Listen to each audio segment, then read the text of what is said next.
Hey guys, it's Matt. 45 seconds or less before I start reading the next chapter, which is chapter 8. Just a quick little summary reminder in case anybody's new or you forget some of the other chapters. Reality researchers like me, most people here that have, say, been in our group for several years, remember, we don't believe any bit of what science says the universe is. The notion of the Big Bang from Carl Sagan and Stephen Hawking, ridiculous. I'll just speak for myself. Ridiculous. Notion of Darwin evolving from constipated marmots, ridiculous. We don't know exactly what this plane of existence is. It's not this little planet floating around inside the Sagittarius arm. It's all horseshit. It's my opinion, and many people that have researched reality the way I have. Okay, so it's all bullcrap. Who knows what this place is? I don't get into the shape or the dome and all that. It's a reality system created for timeless beings to have an experience. If that sounds kumbaya and kind of touchy-feely to you, well, keep listening. For the Earth experience to be worthwhile, this place needs to be believed in. This means to be fooled, at least for a few decades, is essential. It's essential to be fooled for a while. Certain emotions that the body experiences, especially stress and worry, are necessary, at least initially, so the material world is taken very seriously. We are born blind, and there is something here that works hard to keep us blind. However, this, quote, not knowing through much of life is natural. You simply can't be allowed to remember what you were before being born, or this life doesn't work. What if in Total Recall, Douglas Quaid would have remembered his true self? The Mars fantasy would have never started. If it dawned on him, quote, 2 days in that it was just an implanted fantasy, he would have stopped trying to save Mars, and he'd no longer be afraid of being caught by that cringe-worthy Michael Ironsides. Apathy would have come over Arnold at the moment he realized he had to get up in the morning and go back to his construction job. And get this, he's suddenly floored with the realization that his wife back on Earth is not Sharon Stone, but an even uglier version of Ellen. In the movie, that little Quato creature that lived in the guy's stomach could represent potentially inner knowing, because Quato was a psychic, and he lived inside the other guy. See what I'm saying?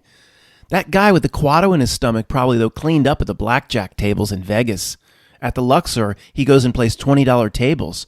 A creepy low voice murmurs to the dealer from under a zipped-up jacket, "Quit, hit me!" The dealer learned a long time ago never to take Quato's hand if he extends it. In the movie, Arnold's fantasy life was better than his real life, even accounting for Sharon Stone being real. And how interesting, even his real life, as presented in the movie, was a crafted script with Truman-type role players and actors being engaged in Arnold's life. A truth drop? Maybe. It's doubtful our life here on Earth is better than where we originally came from before birth. This place is too hardcore. There's too much pain, too many ailments, too many things like on a Tuesday afternoon will just hit you across the face like a 2x4. But comparing this life to potentially where we were before is not the point. Let's just keep it simple. Life here in this material plane is just different. It's designed to be different. That's all. The experiences here are unique, both horrible and beautiful at the same time. This may be strange to some of you, but I get a sense that what is called my higher self, or the part of me that's not here, actually relishes the horrible. And in a way, in a weird way, not a sick way, enjoys the sorrowful, maybe as much as the beautiful. As usual, duality is the rule here. So incredible emotion, like falling in love, for example, must be balanced by things like hate, jealousy, and fear. There is no one without the other in this place. No one can get through this experience without sampling all the different incredible and ugly flavors. There's no doubt that Earth was designed to be a conjunction of heaven and hell at the same time. Our adversary plays the role of propagating one side of that equation. One goal in life is not to avoid one side or the other, or just try to stay away from all the bad, just try to avoid it, put our head in the sand, run from it. No, not at all. To, in a way, I'm not saying this properly, but appreciate all aspects as part of the experience as much as it can be appreciated, knowing that the part of you that's not here needs to experience both sides, in a way needs to experience the hell as much as the heaven. We come here to experience the hell part, not run from it. Of course, this argument can seem ridiculous if taken too far. Someone that just loses their entire family in a car wreck, or they're the only survivor. And they, well, Matt would say, this is wonderful because I'm the only survivor. I just lost my entire family, but I'm giving a part of me, my spiritual self, something that it needs to experience, something that it can take away from this. And I think this is overall very wonderful and positive experiences. When it's that degree of hell, I don't know how to talk about it. But I still believe that there's another aspect of us that actually does take a positive away from what even seems like absolute hell here on earth. I believe that. You may not. The main point is not to dive into the 1% of examples that get this bad, but all the other things that happen to us in life where you just can step back and see it as part of the experience. Oh, I'm late for work. This always happens to me. And oh, this happened. And then my phone broke. And I'm one of these people that just have bad luck and this and that. And if you step back and say all this shit's happening to me today, like there's a Lifesaver commercial from the 80s said at the end, isn't life delicious? It's like this, look how crazy this is. I'm getting fucked over today. Getting this, and just step back and like, this is just, isn't life delicious? Even seeing the negative as part of the amazing overall experience when it's not the absolute hell that I talked about a minute ago. Everything is perspective. Everything is part of the experience. So if it's not the absolute level of hell and your family was just taken out by a gigantic semi-trail or whatever, anything other than that, step back, say, this is incredible. This is part of the experience. I'm not saying Matt wants to turn us into some sort of sick masochist who loves the hell, right?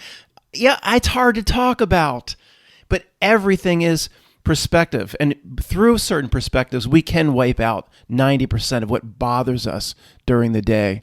This is what we've been bred to do. We've bred by our adversary to be bothered, to be upset, to harness and put forth the negative energy and emotion and all this shit that it feeds upon. Don't give it that. If you step back and say, isn't life delicious, even though I'm getting screwed over here, it's an incredible part of the experience. To me, I don't think that's an energy it can feed on. That is a key, so it's worth saying again. You always have the choice to transmute the energy that you put out, no matter what situation you're in, into something that it will suck down and feed upon, or something that it does not like. It's your choice. There's no doubt that our adversary here wants us engulfed by the hell. So we're all consumed by it, stunting our growth with things like fear and hate and jealousy and all the negative emotions and the 7 deadly sins. Most importantly, though, it wants us interpreting all the bad and basically like a machine, sending that back out as a frequency that it likes. Send it back out as a frequency it does not like. From our, though, worry about yourself perspective and our own spiritual journey, all of what is here, the proper perspective starts by seeing that all of what is here, this horrible thing, this bad, this good, this pleasure, this pain, all of what is here is necessary to experience. And a lot of it is bad. The pettiness, tooth decay, backstabbing friends, stress, lost loves, late notices, constipation, even that wretched Brie Larson, seeing a Brie Larson movie. Blech, may be necessary. The whole thing is necessary. See it that way. Isn't life delicious? There are a few people that can say they have a meeting or a business deal in New York and just everything goes wrong. I mean, whatever, they flat tire, this and that, and there are a few people in this earth that can laugh at it. Now, I assure you that is not the type of energy that this thing that's here with us wants people putting out. It's trained 99 point whatever percent of us to bake the type of bread that it likes most, to create the type of condiments in terms of their frequency and energy that we put out that it likes most. It needs us to propagate its menu, and most people do exactly what it wants. Remember, it's your choice to do what it doesn't like. No, listen to Matt now. Oh, he's becoming new age. I think this is all becoming new age horseshit. It's all kumbaya, and they're just role players. Love your friendly Larry Silverfish. You know what? You have two choices.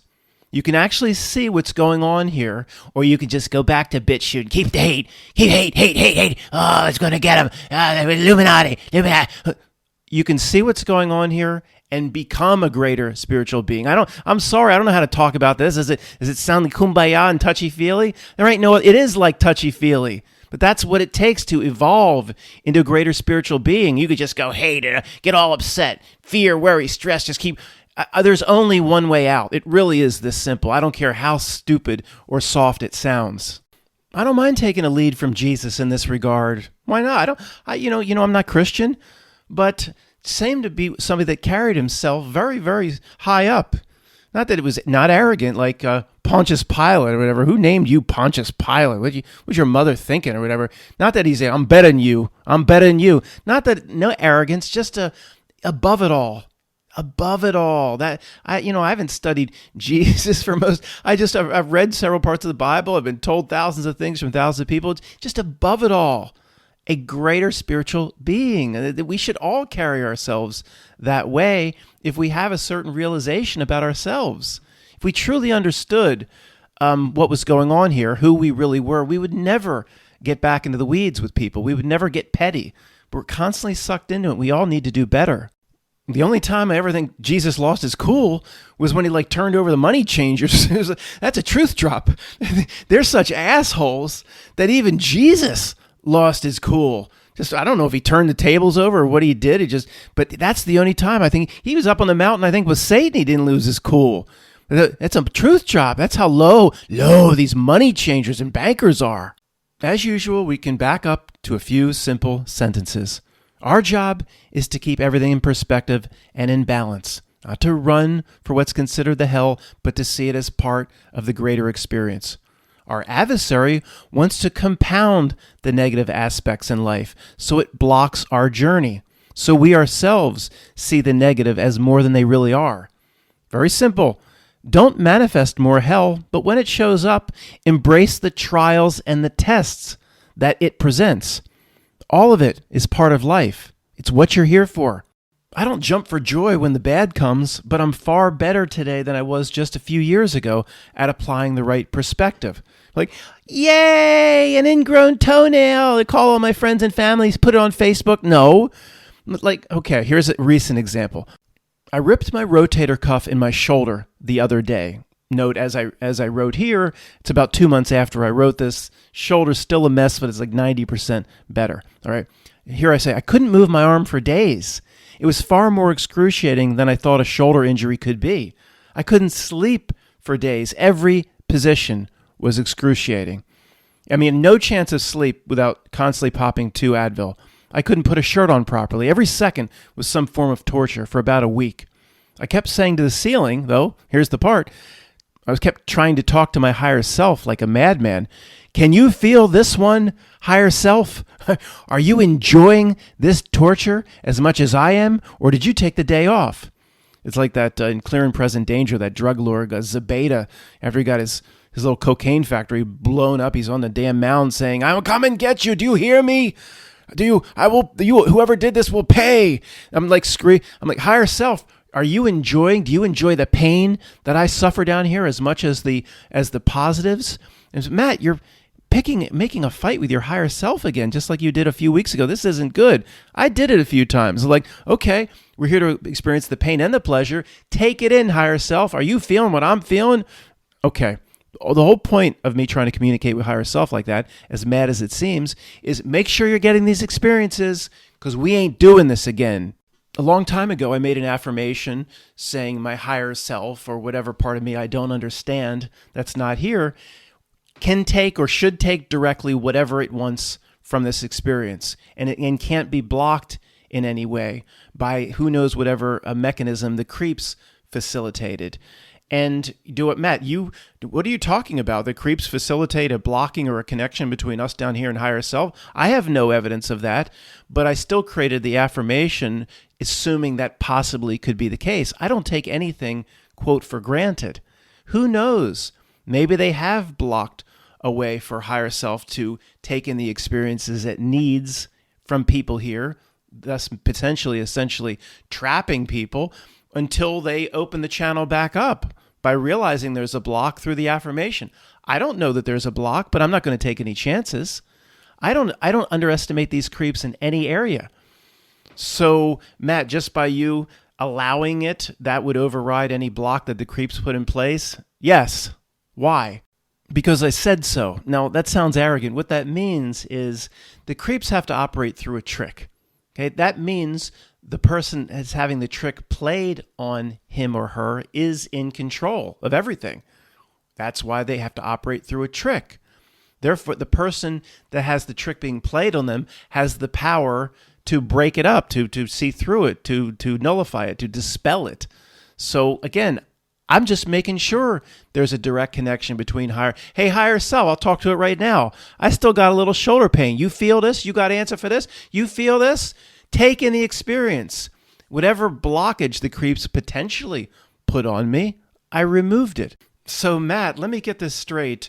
You potentially saw that there could be a blockage or a disconnection between you and a part of you that's not here, and you removed it somehow, and you made some sort of affirmation, and this is getting quite insane, sir. And you know what? You underestimate these creeps if you want to. I'm not going to do it. And I know because it's trying to play a trick on me, I'm the one in control with the power. That's how a trick works. So this is all bullshit nonsense. I'm not saying for you to go do it now. You do what works for you, what you feel you need to do, and know you have the power to do it. They've convinced you, you don't. That's why these idiots have to play a trick all the time. It's pathetic. Okay, to summarize, the hell exists here in this place for two reasons, in my opinion. One, so we have a greater appreciation of what's over the rainbow when we get back, quote, home, where it's likely these hells don't exist. Now, there's maybe other material planes of existence, maybe other layers. Who knows what we need to go through? But ultimately, where we came from, it's probably pretty assured that these hells don't exist. So if they're not meant to be embraced, they're at least meant to be experienced and put into perspective. Putting whatever hell presents itself before us, even hopefully it's trivial for you during the day, putting it into the right perspective is one of the biggest parts of doing the work in part two. Almost any hell can be put into the proper perspective, so it's no longer a hell. Almost anything. There's a whole chapter right at the end with the final summaries of the last few pages of the book. Let me just do one now. A woman has her car stolen. Could that be a great day? That can't possibly be a great day. It absolutely can be the greatest day of her life. The day her car is stolen, she has no insurance, lost everything. Well, see, the day before, she went to New York with her two kids, first time ever. Kids were abducted, lost her two kids. Somehow the next morning, let's just keep this brief, story's a little more later, she gets her kids back. Then finds out her car is stolen an hour later.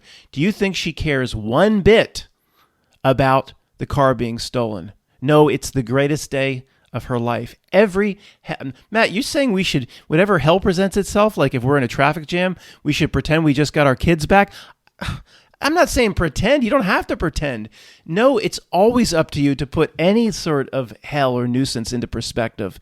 If we don't do this, that's one of the main reasons we are here. You'll talk to your higher self at death. Your higher self manages all these different incarnations. Like, who's next? Who do we got next? Your higher self says, we got this guy, Matt McKinley, that we had on Earth. Oh, that schmuck. That's that conspiracy schmuck. Bring him in. Let's go over your record here, Matt. Let me do a little life review. You're doing a life review on yourself, Mr. Higher Self? Yeah, shut up. Sit down and shut up. Aren't you and me and I'm you? Yeah, but I know more than you. You won't really understand it until I allow you to merge back into me, but just sit down and shut up. Oh, I see you took all these little hells on Earth seriously. Look here. Look at this. It's like, what's that, Reviewing Your Life, that movie with Merle Haggard Streep. It's like, you're Mr. Coffee Broke and you got all upset about it. And then you were in a traffic jam. You're like 10 minutes late for some meeting and you're all stressed and you didn't transmute anything. You gave the creeps all the energy and frequency it wanted because you took all these little hells seriously. You didn't put anything in this perspective. You a failure, Matt McKinley. You are our little conspiracy. It's like our man in Inglewood from Pulp Fiction. Jules and Vincent Vega, our man in Inglewood, our man in Long Beach, our man on Earth. You a failure. Well, a failure? What do I have to do? Go do it again. This time learn something, Matt McKinley, you little schmuck. Matt, why are you always presenting an adversarial relationship with you and your higher self? Just because it's funny. I'm not, but I don't, just like when we talk about Severance, the Apple TV show Severance, I can't be so sure that it's just so this all loving and it just wants you to see. Who knows? It could be a user and an abuser. We don't know. We don't know. I would think if it is me and I'm it and I'm part of it, it's not going to throw me under a bus. But we don't know what it is. And if it is me and I'm it, it's like that scene from 16 Candle. Who are you? I'm him. Who's he? I'm you, or whatever. You want to take Carolyn home or not? You can't drive a stick. If it's part of me, I don't think it is going to. I can say whatever I want to myself or to it. It can throw me under a bus. Matt, you just pissed it off, man. It's not some god. It's me, supposedly. So how can I piss it off? Okay, enough of this. Matt, this is, if anybody, even outside of your family hears this, you're going to go to a white room. All right, I hear you. Let me bring a level of professionalism back to this presentation so people don't believe that I'm crazy. Continuing to read. Dorothy in The Wizard of Oz had a new appreciation for her old life at the end of the movie, didn't she? Her life sucked before going to Oz, but the moment she went over the rainbow, all Dorothy did was try to get back home. Why? If she wanted to run away and it sucked, right? Does that remind you, her action remind you of a group of people you know? Yeah. I think it sounds like us to a degree. We're in Oz now. Earth, Oz. Oz, Earth. We're in this dreamlike Oz weird-ass place now, but with many more witches. When her consciousness, Dorothy's, returned to the farm, it was still the same shitty place that it was before she left. Why was she so in love with it now and so happy at the end of the movie? Obviously, it was her new perspective. The whole point of going to Oz was to bring back the new perspective, that it wasn't as shitty as she thought, and she was misinterpreting it when she went to run away. That new perspective is everything in life. It's likely we'll be saying someday as well, just like Dorothy. We'll be saying someday, there's no place like home when we're done in this hardcore pipe-hitting place called Earth. And imagine the stories we'll tell about you had to do what? Get up in the middle of the night to do what? Ew. I thought Frank was kind of cute. Ew. Someday in another dimension, some little soul will run up to you and say, "Sir, I heard you're one of the ones that went to that place called Earth, aren't you?" "Yeah, so what, kid?" "Oh, well, tell me about it. You want my ethereal autograph, don't you?" "Well, yeah, I do." "Get lost, kid. We Earth graduates got no time for your sorry asses that play it safe up here." Perhaps one of the biggest reasons to come and incarnate on Earth is change. Change is like a god in this place. It's the one ring to rule them all. Lord Change's executioner is called time. This aspect of time and change probably doesn't exist back in our original spiritual home. Nothing here in this place on Earth stays the same. That could imply potentially that most things stay the same back where you and I originally came from. Maybe there in that place you can manifest what is called change or change it yourself. The slow degradation of everything that we see change before us here potentially doesn't change there, maybe because there's no time. Everything here degrades. There's always this force acting on everything to do that. Nothing stays the same. Now, we take this for granted. This is, you put your bike out in the rain all spring, it's going to rust. It's just part of this place to us. We slough it off. It's no big deal.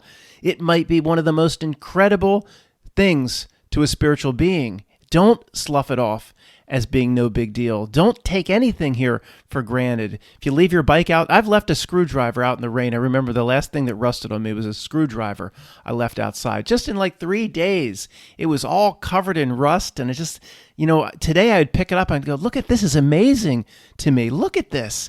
Everything here slowly falls away. To me, it's apparent. This is part of the wonder of this place. Don't just slough it off or put it aside. Even the little things here that we just simply take for granted, I think are an amazing thing to anybody outside of here looking in. There's a bathroom here in the house that I don't use down the end of the hall. I use the one in my bedroom. Just simply don't use it. Once a month, clean it to perfection. You could put it in a commercial. It's so perfect. And it's not used for a whole month. There are no guests. I don't receive anybody here but rats and mice. So I know it's not used. Then I lift it up at the end of the month. It looks like hell. The water's down. There's big, disgusting rings. Looks like mold of some kind. It just degrades. Nobody used it and didn't do anything.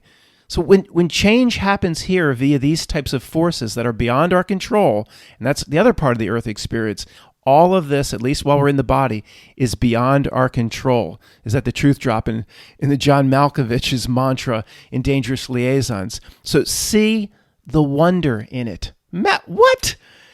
You're out of your mind, sir. Lifting up a toilet and it looks gross, you got to reclean. There's wonder. You can call me insane if you want. There's wonder in that. And what's aging, what's happening in our own bodies. It's wondrous. It's incredible. See it as a experience from you looking down on this little Earth snow globe from something else. If you're caught in the middle of it, you take it too seriously. You get upset about it.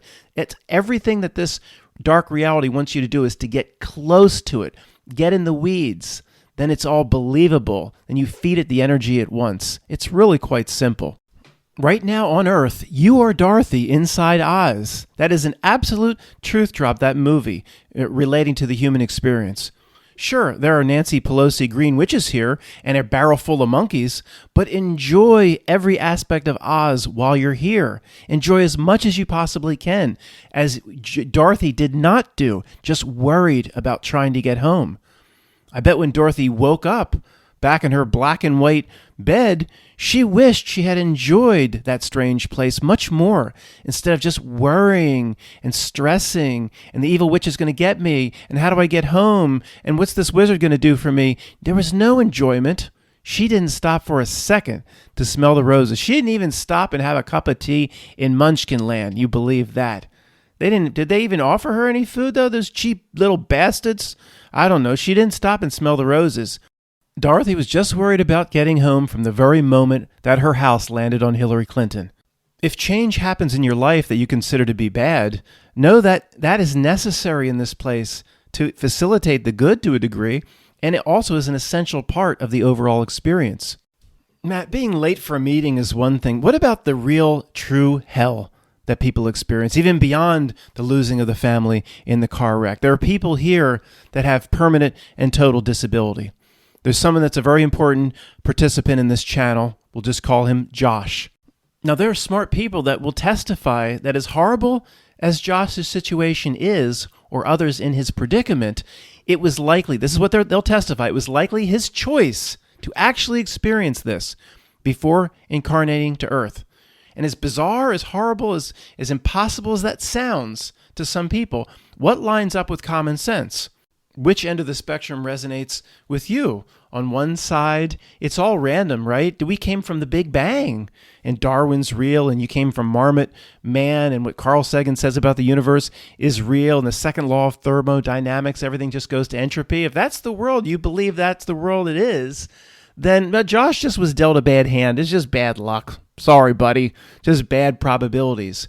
But if you don't believe in that model of the universe, and you believe, as I and most people here, that not only will you exist after death, that implies 100% that you existed before birth.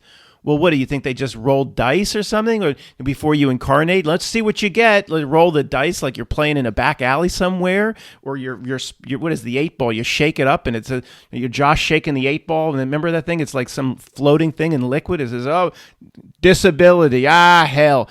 No, if you believe you're a timeless being that existed before birth, it makes much more sense that this is actually what you or your higher self called for, as bad as it is. I'm just saying that side makes much more sense. You can't have it both ways. If it's just randomly bad, well, then that you'd believe in the randomness of the universe and all the scientific nonsense, which none of us here believes in. So how many people listening to me now will say, well, generally, Matt, I am generally with you that we are here to have an experience and take the negative in the right sense, as you've been saying, to serve the spiritual part of us that's not here, and we're here to gather rosebuds, why ye may, and all this stuff. But they would say, well, but in terms of somebody that's permanently and totally disabled, that's different. But why would that be different? If you believe we're here to serve a part of us that's not here, why would that be different? It's possible those who experience a lifelong disability are the most fearless of any of us. They could be the most hardcore ass-kicking spirits of all if what I'm saying is true about them knowing what they're getting involved in. I mean, remember the rule of opposites here. We see a muscular, athletic Arnold Schwarzenegger running around on a movie screen in the movie Commando. Rule of opposites. He looks strong and fit, but where it matters most, he's not. Then we see a teenager like rotting away in a wheelchair as an ALS patient. Who do you think is the real ass-kicking spirit where it matters most? What does your inner knowing tell you the answer is? Well, Matt, if it's so great, why aren't you disabled? Because I was too much of a wimp probably to go through with that level of experience. Because I wasn't capable. Now, just coming to Earth is a hardcore pipe hitting, getting your spiritually ass kicked.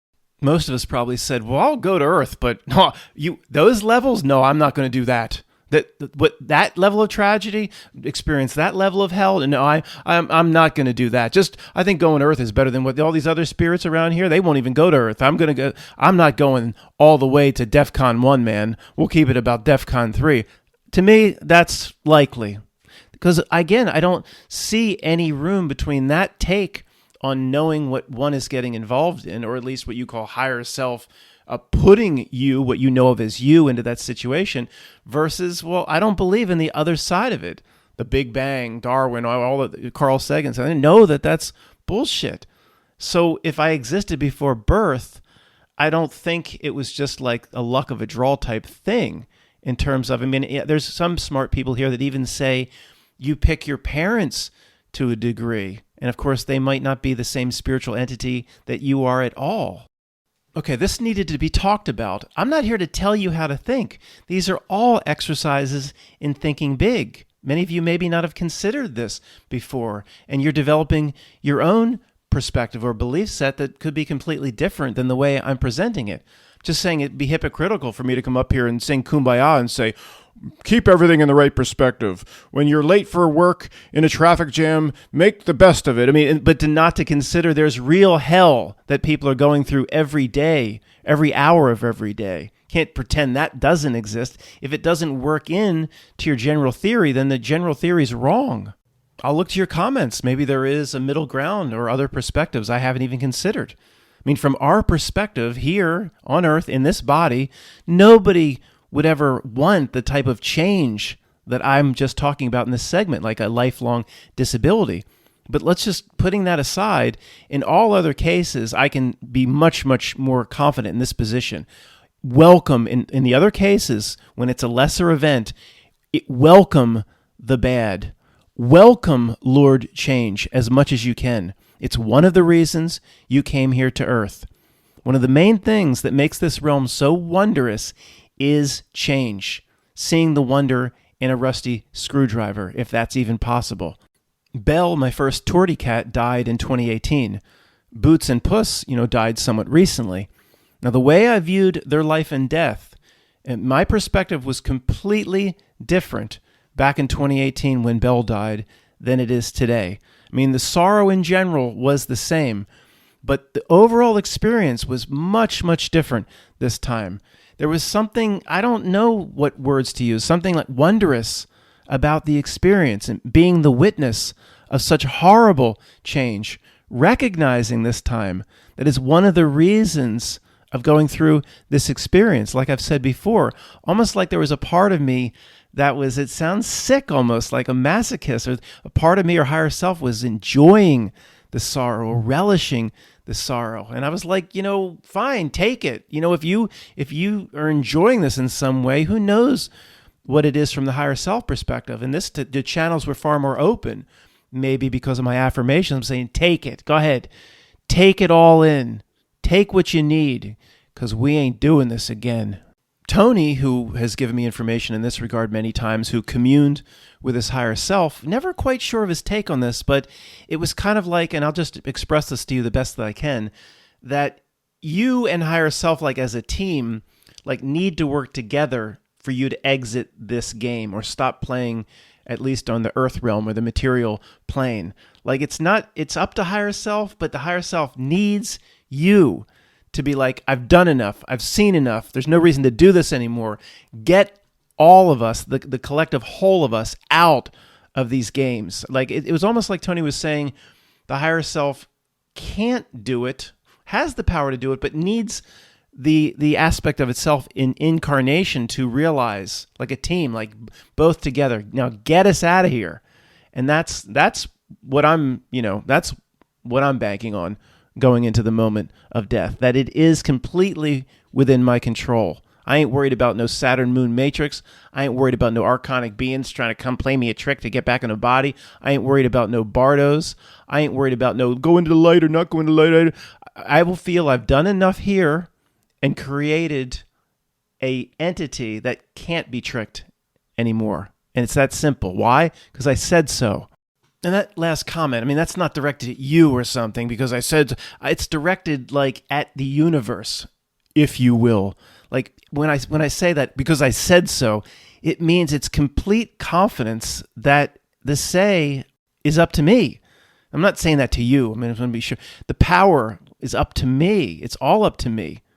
Why? That squirrel's going to go on to the highest afterlife for a squirrel because I said so, and I have the power. It's a confidence. Why do you feel you need to develop that? We need to develop this confidence because I'm an expert in studying the tactics of our adversary, and I see its entire existence is built around removing confidence, learned helplessness, demoralization, hopelessness.